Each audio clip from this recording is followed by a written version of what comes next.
take your Bibles and turn with me to Exodus chapter 40, and if you're keeping up with the Bible reading plan, this is about where you are. This week you're going to cross from Exodus over into Leviticus, and so you've been reading through this.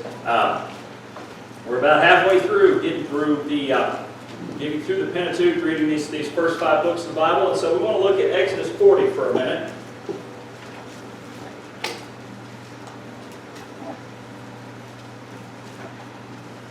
And we're going to pick up with verse 16. Exodus is the second book in your Bible, so start at the beginning, go table of contents, Genesis, Exodus. All right? If you have a Bible just like this one, it's on page 127. Most of you don't have a Bible just like this one. Caleb, I think you're the only one who does. Unless somebody else has got the Spurgeon one, so that's page 127. We're going to take a look at this. This comes where we are in what's happened is Exodus. The first 20 chapters or so revolve around getting out of the land of Egypt. Actually explains why you're still in Egypt, what's gone wrong in Egypt, then getting out of Egypt and getting to Mount Sinai. And then we deal with what happens with the rest of it is the instructions from God about how to build the tabernacle, which is where the people of Israel were going to go to be able to worship, and they were supposed to meet with God there. It has all of those instructions, and you start getting into that, and you've got you need these, and you need those, and you need sea cow hides, and you need all this other stuff, and you ever read that and go, where are you going to get a sea cow hide from? Ew. If you've never wondered that, read for more detail next time you go through it, because you should read that and go, wait, what? Where do you get that? Where do you get that from? Keep in mind, these are people that have passed through a pathway cut through the sea. Figure, as they're crossing through the Red Sea, you don't have to have a fishing pole. You could just reach in and grab one. Or that as the waters part, stuff's going to get left behind potentially, because that was a little bit miraculous and a whole lot out of the ordinary for the fish and such. So, they've got that, and they've gotten all the instructions. In the second half of the book of Exodus, you have all these details of instructions. And then you get followed up with, and then they followed the instructions, and it was this, this, and this. And so this is how we wrap up, chapter 40, verse 16. Moses did everything just as the Lord had commanded him. The tabernacle was set up in the first month of the second year on the first day of the month. The second year, that is, the first year was the year they came out of Egypt. This is the second year. They have been out of bondage in Egypt for a year. Moses set up the tabernacle. He laid its bases, positioned its supports, inserted its crossbars, set up its pillars. Then he spread the tent over the tabernacle and put the covering of the tent on top of it, just as the Lord had commanded Moses. I would suggest to you to keep in mind that probably Moses is in charge of this. This is probably not an 80-year-old man setting up a tent that size all by himself. Okay, he's probably got some help here. It's just that he's in charge. Moses took the testimony, placed it in the ark. That's the stone tablets. Attached the poles to the ark. Set the mercy seat on top of the ark. Brought the ark into the tabernacle. Put up the curtain for the screen. Screened off the ark of the testimony, just as the Lord commanded him. This is 3 times already. We've got just as the Lord had commanded him. Moses placed the table in the tent of meeting on the north side of the tabernacle outside the curtain. He arranged the bread on it before the Lord, just as the Lord had commanded him. He put the lampstand in the tent of meeting opposite the table on the south side of the tabernacle and set up the lamps before the Lord, just as the Lord had commanded him. Starting to get familiar there, right? Moses installed the gold altar in the tent of meeting in front of the curtain and burned fragrant incense on it, just as the Lord had commanded him.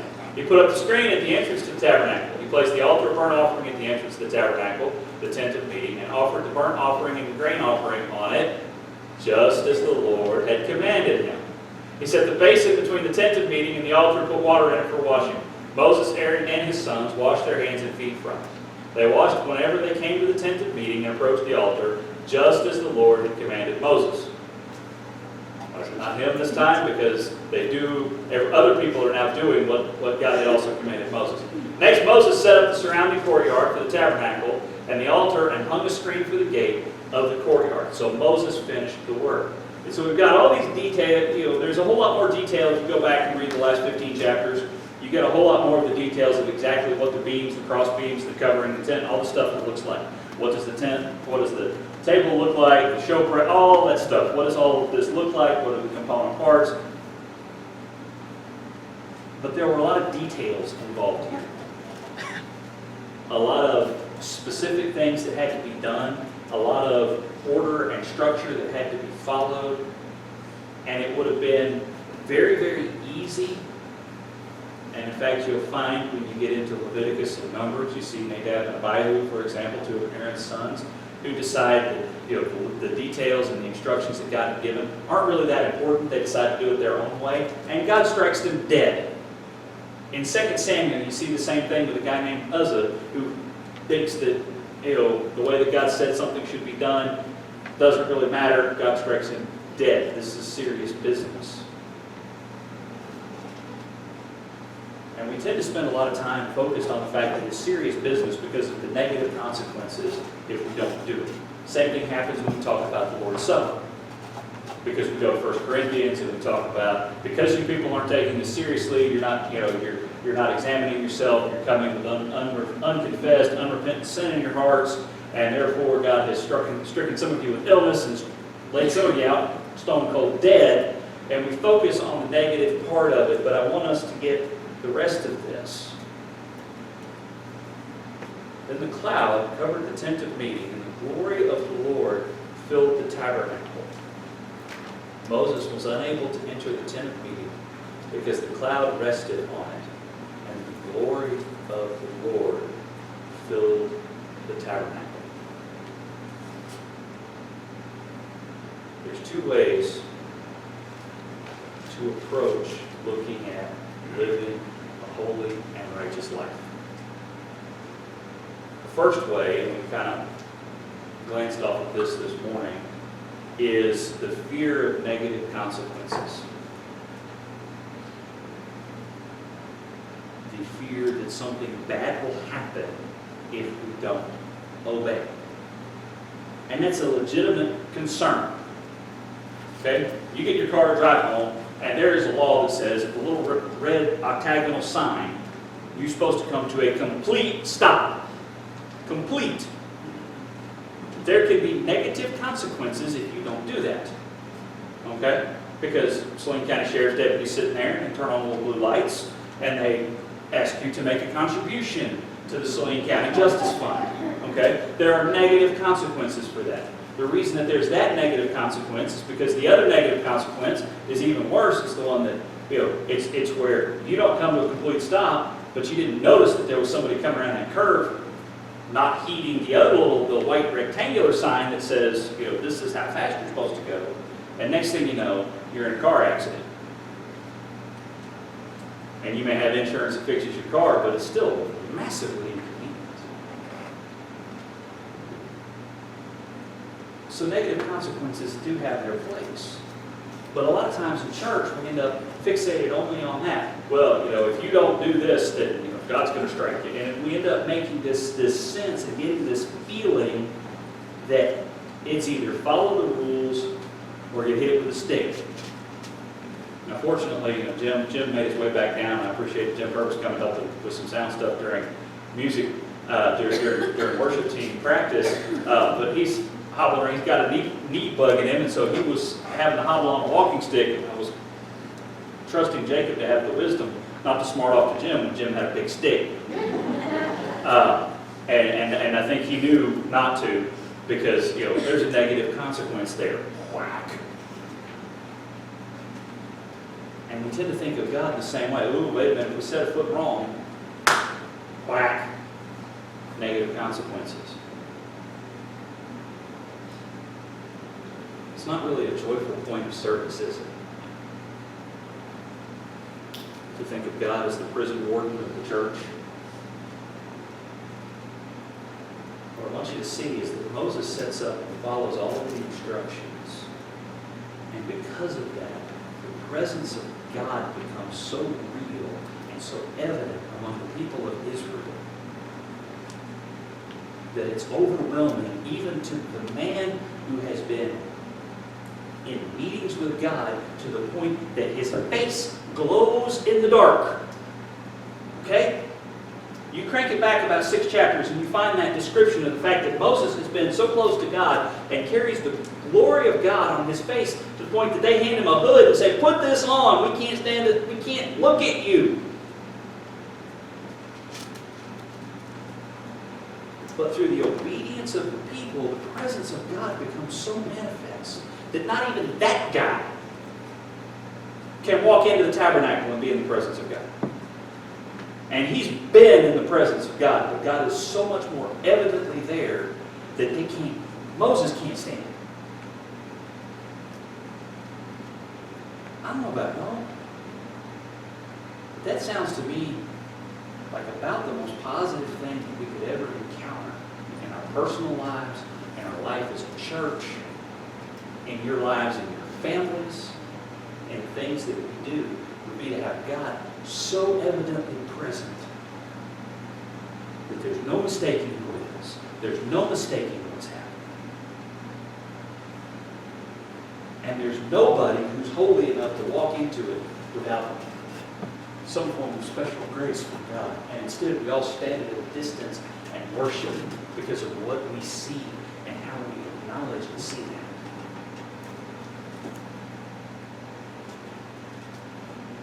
So you pick up any book on the Christian life and you find where it talks about, hey, keep your body pure because bad things could happen. Keep your thought life pure because bad things can happen. Make sure you tithe because otherwise bad things will happen.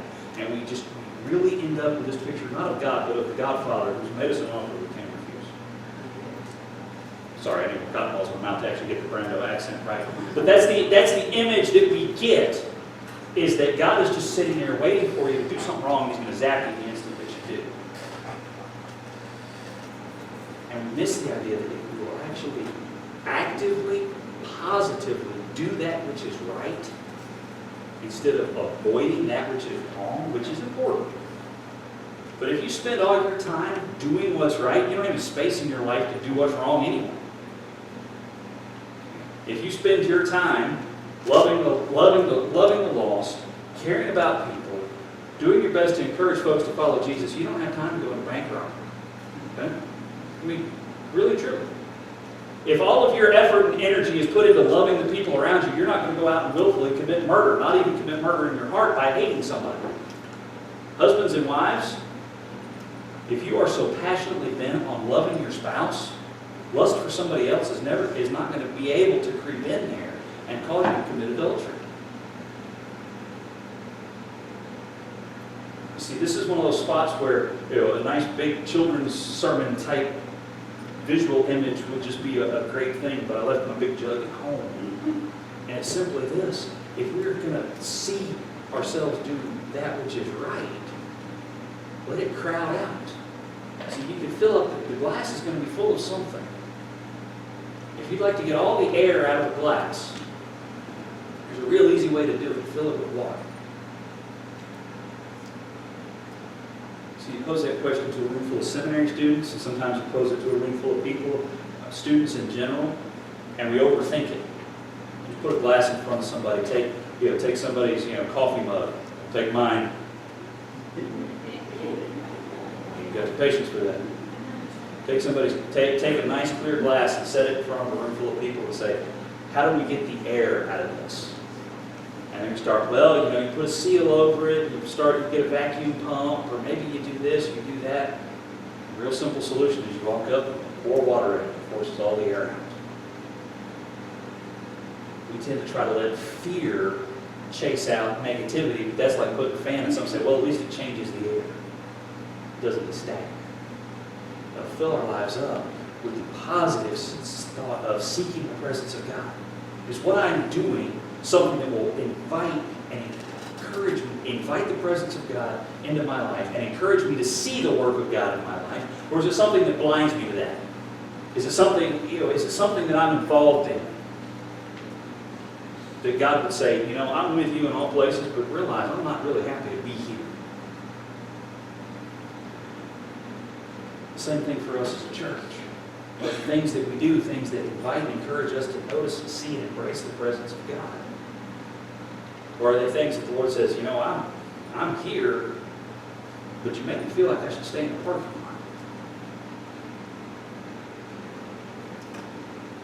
Moses and the people, at least for this span of time, have gotten over the golden calf thing, which took some effort.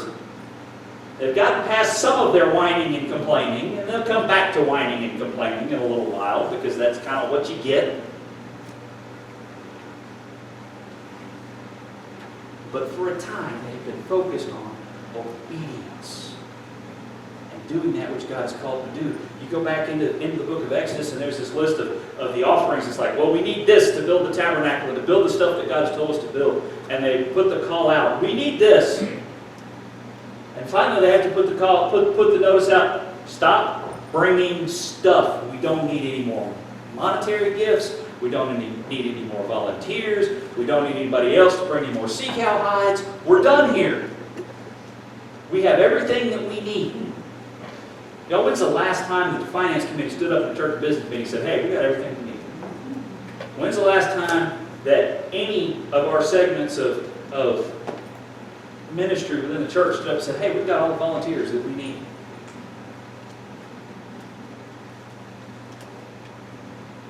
Brad's had to scramble and kind of be very creative to try to figure out how to get youth to camp this week, because volunteers. And I know some of it is that, hey, you know, it's hard sometimes to know where you're needed, but you know what? It'd be really handy to know for sure that there are folks that can be called on for whatever else. Why do we rotate through this and through that? Well, we end up short on it. Why? Because so many of us have taken the idea that what we want to do is we want to serve enough to keep God from getting mad at us. We want to get involved enough to keep the Lord from getting mad at us. But you know what? Once I've given my 10%, my 2 hours, I've done what I need to do.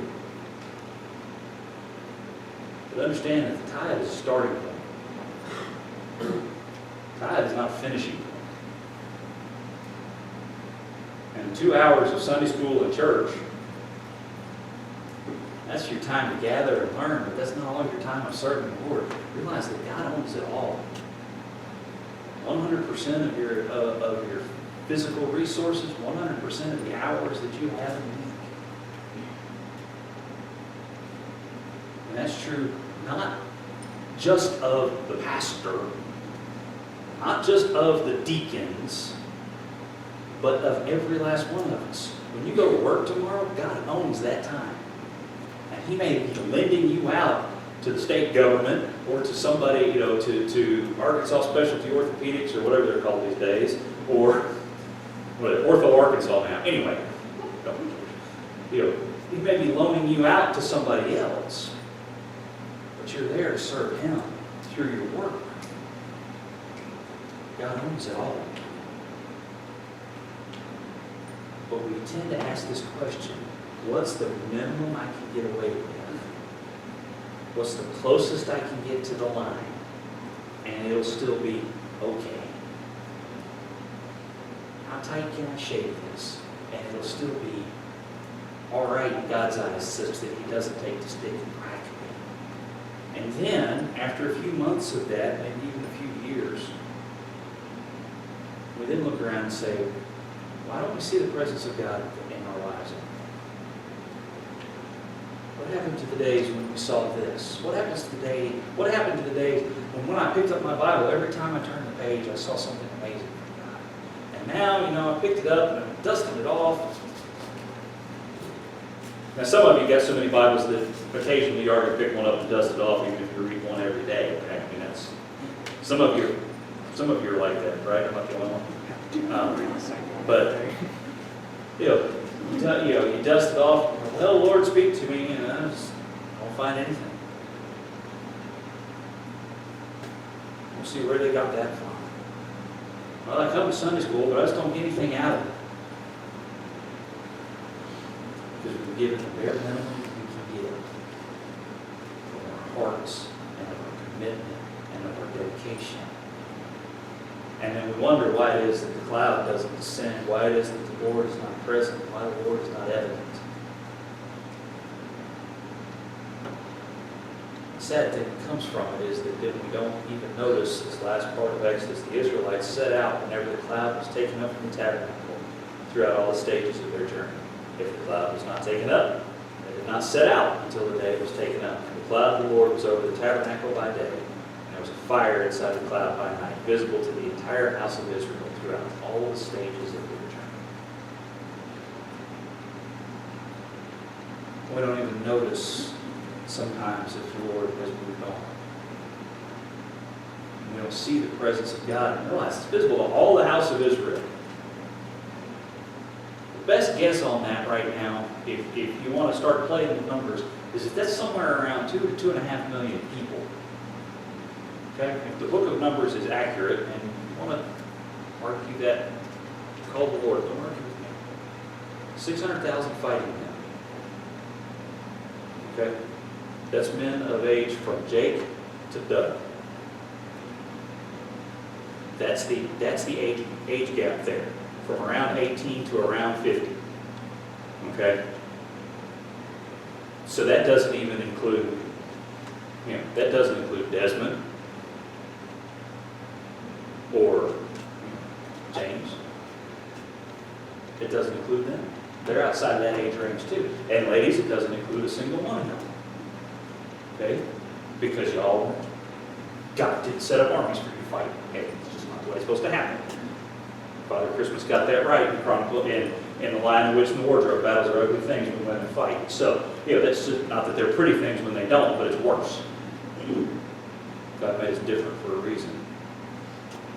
600,000 plus the associated older men, younger boys, wives, daughters, other people. We figure 2.5 million people. Is this just kind of the round number that you get from Old Testament folks? 2.5 million people saw evident the presence of God. You know what that would mean if the presence of God was evident in this church in that way? The entire state of Arkansas would know, except for a few people way up in northwest Arkansas. And they had to find a different church. Okay? They'd have to see it somewhere else. 2.5 million people.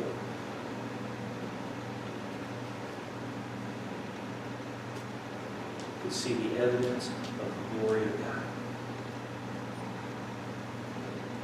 Y'all, we need to get sin out of our lives. And that is not a light and laughing matter. But when we're looking at constructing our life in obedience to God, we can see that putting in the positive of following the things God has told us to do, to actively love the Lord our God with everything that we've got, to actively love the Lord our God with our minds, with our hearts, with our bodies, with everything that we do, with where our affections go, to actively love our neighbors as much as we love ourselves. And even those of you that have got some severe self-loathing, you still love yourself, you still feed yourself, you still put yourself in the air conditioning as best you can this time of year. I mean, we still, to actively love our neighbors. Which may mean, from time to time, the best thing you can do for your neighbor is to just stay away from them because you're really grumpy and want to be left alone. But most of the time, there's an active walk of obedience in there. An active effort to show compassion and love and to share the love of Christ with them. So we need to fill our lives with that. Because otherwise, it would be like this. Let's say you come over to my house this week, while man and the kids are gone, and you say, all right, Richard, we've heard you talk about cooking, and you talk about that you like to cook, and so we're here, we want you to cook us a meal. And so I go to the cabinet, and I get out a pan, and I clean it real good. Which is already clean, because the kids do the dishes, and they do a great job. Or Ann does the dishes, and she does a great job. And if I do the dishes, then somebody comes behind later, make sure it's taken care of. But but you come by and you say, all right, and I pull it out and I point out to you, hey, look, this pan, it's got no rust on it, it's got no mold on it, it's got no fungus on it, it's really, really clean. Set that on the stove. I'm gonna get the plates out of the cabinet. Hey, it's been run through the dishwasher. After it's cleaned by Palmolive, we still put it in the dishwasher. Palmolive is the nickname for, it's about this tile. And if you saw the picture of him on Facebook yesterday, he was green from rolling in the freshly cut grass.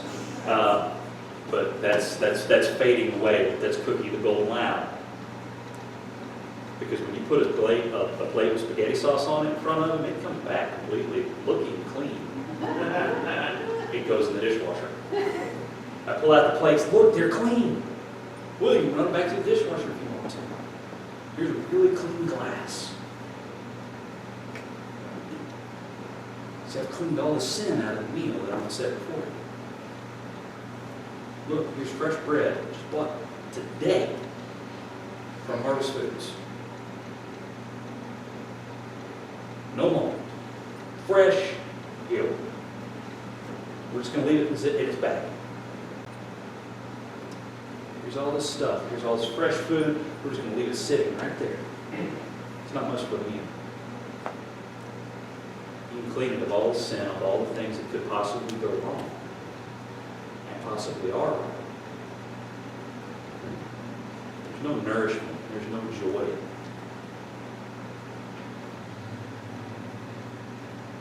Instead, what you need to do is fire it up, and we'll take it. I don't know what I'd make. I got to check the list. I don't know what's in the freezer, and I don't want to stand in the garage long enough to figure it out. It's hot down here. Our lives are the same way. We can make clean dishes until we actively put something on them. No point in a clean plate that has nothing on it. No point in a clean life that doesn't have any actions of obedience. A clean church that avoids sin, which is important, but it's missing something. There's not a following, an active following of what God's called us to. Because I don't know about y'all, but I would really love to see the presence of God so evident in our lives, in the life of this church. 2.5 million, 3 million people can see it throughout all the steps of their life, throughout all the ways that we do it. And from that, we're able to see the power of God go forth and be involved and see God change millions upon millions of hearts. It starts with that first action. It starts with that first moment of saying, all right, what's the thing in front of me that needs to be done? Well, we need a case of wood, work on the table. Great, I've got some. Hey, we need 10,000 square feet of canvas to build a tower. I've got that. We need somebody that can sponsor a kid to go to youth camp. Hey, I can. We need somebody that can go work with children on Wednesday nights and help teach them music so that they can worship even better and engage in them, because that helps teach them music, so that then as they become youth, they know music better, and then they become adults that come and are part of leading us in music. They have to do that. Hey, we need somebody that can cover for this Sunday school teacher when they need to be out of town. Hey, we need 400 sea cow hides so that we can cover the bus with them. I don't know what you need to do. We need 400 boxes of pencils to put into backpacks. We don't need 400, but we need boxes of pencils to put into backpacks that we can also put Bibles with, so that we can take them over, hand them to the counselors at elementary school or intermediate school, wherever Liz tells us to take them, and they can give them to kids so that those kids know that somebody cares enough about them and hopes for their future enough to hand them school supplies and the Bible, so when they get bored in school, they have something to read. If nothing else, maybe they take it home and hand it to their parent who's despairing and needs to know Christ. And they pick it up and go, I never realized God loved me. He said, does that really happen? It does.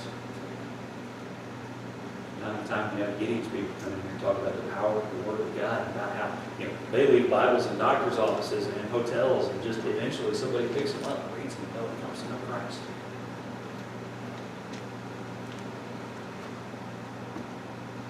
In front of you, well, I've got all this gold, really and truly, I don't need it. Great, we're going to melt it down and cover everything with it. I can read those chapters of Exodus. They covered everything with it. Gold covered gold. It's just crazy. Can you imagine just how heavy the ark actually is? I'm sorry, but Harrison Ford and John Rhys Davies needed help lifting that thing. There was no way with that much gold that they're getting that thing out of there on their own. gold, but I've got time. I can go sit with children in Sunday school and help them find where things are in the Bible, because you know what? If you've never picked one up, we kind of joke about, hey, it's on page 127, but this is actually a reason why, for example, in the children's department, we've got a shelf of Bibles where we can tell that, where the folks who are working with kids can say, hey, turn to this page. So that they can help them find it. Same thing's true. You know, we'll probably do the same thing for the youth to help them out with the same thing, because we've got folks that come on Wednesday nights. They didn't grow up in church. They don't know a 2 Timothy from a 3 Corinthians. Only some of you realize that that's funny because there's not a 3 Corinthians. They need help with that. And sometimes in our pride, it's a whole lot easier for somebody to stand there and say, hey, turn to page 427, than have somebody sit beside you and flip pages for you. You say, well, they shouldn't have so much pride. Well, that's true, but you can't expect everybody to come in the door perfect. If we had a perfect detector at the door and threw out folks that didn't have it, most of y'all wouldn't be here. I'd be at the lake. I mean, there'd be no point of even trying. What have you got? What's the one thing in front of you that you can do today? And tomorrow, get up, spend some time in the Word of God. Say, what's the one thing that I can do today? What do I need? What is it for me to be obedient this week? Do that, we'll start to see God respond. We'll see the presence of God so much more evident in our lives. Because He is already right there.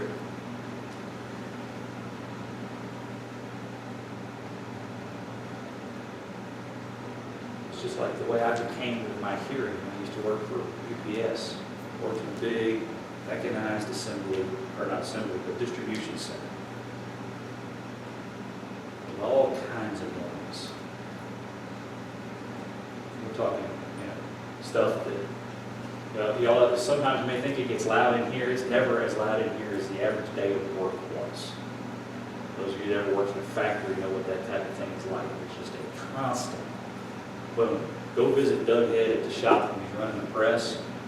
Amplify that, the motors in the press, by about having 100 more of them in a big old warehouse. You know how I talk to my wife in the evenings and on the weekends when I worked at UPS? Hi, honey, it's good to see you. How are the kids? The kids are sleeping? Okay, that's good. Are they sleeping okay? I thought I was whispering.